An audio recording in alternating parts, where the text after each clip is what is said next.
ప్రార్థనా సమయం అనే ఆధ్యాత్మిక కార్యక్రమానికి మిమ్మల్ని అందరినీ ప్రేమతో ఆహ్వానిస్తుంది. ధ్యానం కొరకు కొలసీలకు రాసిన పత్రికలో నుండి 4వ అధ్యాయము 2వ వచనం చదువుకుందాం. ప్రార్థన యందు నిలకడగా ఉండి కృతజ్ఞత గలవారే దాని యందు మెలకుగా ఉండుడి. ప్రభువునందు ప్రియ దేవుని బిడ్డలారా, చదివిన ఈ లేఖన భాగంలో ఒక మాట జ్ఞాపకం తెచ్చుకుందాం, అంటే జాగ్రత్తగా గమనిద్దాం. ప్రార్థనతో నిలకడగా ఉండి అన్నాడు. అంటే మన ప్రార్థన జీవితం అనేది నిలకడగా ఒక క్రమము కలిగి ఉండాలంటే మన ప్రార్థనకు అవసరమైనది ఏమిటి? జాగ్రత్తగా గమనిస్తే మన ప్రార్థనకు అవసరమైనది ఏమిటంటే సమర్పణ. దేవునికి సంపూర్ణంగా మనం సమర్పించుకున్నప్పుడు ప్రార్థనలో ఆ నిలకడ అనుభవాన్ని మనం చూడగలుగుతాం. అంటే మనలో ఉన్న ఈ మనస్సును, ఆత్మను, శరీరాన్ని దేవునికి సమర్పించుకోవాలి. అలాగున మనం దేవునికి సంపూర్ణంగా సమర్పించుకొని ప్రార్థించగలిగిన అనుభవంకి వచ్చినప్పుడు మన ప్రార్థన నిలకడ అనేది కనబడుతుంది. దేవదాసయ్య గారు చెప్పిన మాట మనకు అందరికీ తెలిసిందే. ఏంటంటే మనోనిధానం అనేది మనం సాధించాలి. అప్పుడే మన ప్రార్థన కూడా ప్రభావితంగా ఉంటుంది. దేవుని బిడ్డలారా, మన ప్రార్థనలో ఫలితాలు మనం చూడాలి.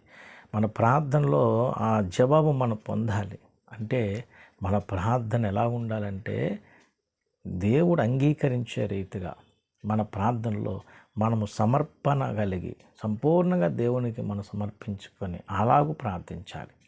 అలా మనం చేయగలిగినప్పుడు, అంటే మన మనస్సును, ఆత్మను, శరీరాన్ని అలా దేవునికి మనం సమర్పించుకొని ప్రార్థించినప్పుడు మనం ఏ విషయాల కొరకు అయితే, అంటే ఏ విషయాలను బట్టి ప్రార్థన చేస్తున్నామో, దేని కొరకైతే దేవుని దగ్గర వేడుకుంటున్నామో ఆ ఫలితాన్ని మనం చూడగలుగుతాం. కనుక ఈ సందేశం ద్వారా ఒక మాట విషయాన్ని మీకు తెలియజేయడానికి మాట మూలవాక్యం చదవని ఏదంటే ప్రార్థన నిలకడగా ఉన్నట్టే మన ప్రార్థన నిలకడ అనేది ఉండాలంటే మన ప్రార్థనకు అవసరమైంది ఏంటి తెలుసా? సమర్పణ.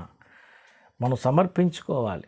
దేవునికి సంపూర్ణంగా సమర్పించుకొని ప్రార్థన చేయగలిగితేనే మన ప్రార్థనలో నిలకడ క్రమము అనేది ఉంటుంది. లేకపోతే సరైన క్రమం ఉండదు మన ప్రార్థన జీవితానికి. దేవుని బిడ్డలారా, ఏదో గుర్తొచ్చినప్పుడు చేయటం, ఏదో చేయాలి కాబట్టి చేయటం అనేటువంటి అనాలోచితమైన స్థితి మనలో ఉండకుండా నిలకడగా, క్రమముగా, ఖచ్చితంగా ప్రార్థించగలిగే అనుభవం ఎప్పుడు వస్తుందంటే మనం సంపూర్ణంగా సమర్పించుకున్నప్పుడే. కనుక ఈ సందేశం ఒకసారి ఆలోచించండి. నీ ప్రార్థన నిలకడగా ఉంటుందా? నీ ప్రార్థన జీవితం క్రమశిక్షణతో కూడి ఉంటుందా? నీ ప్రార్థనలో దేవుని యొద్ద అడిగి పొందుకున్న ఫలితాన్ని చూడగలుగుతున్నావా?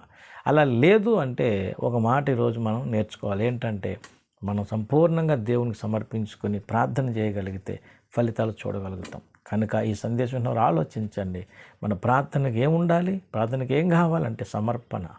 కనుక ప్రతి ఒక్కరూ అలాగున సమర్పించుకొని ప్రార్థన చేద్దాం. అప్పుడు మన ప్రార్థన నిలకడ అనేది కనబడుతుంది. అతి కృప దేవుడు మీకు నాకు అందరికీ దయచేయను గాక. ఆమేన్. ప్రార్థన చేద్దాం.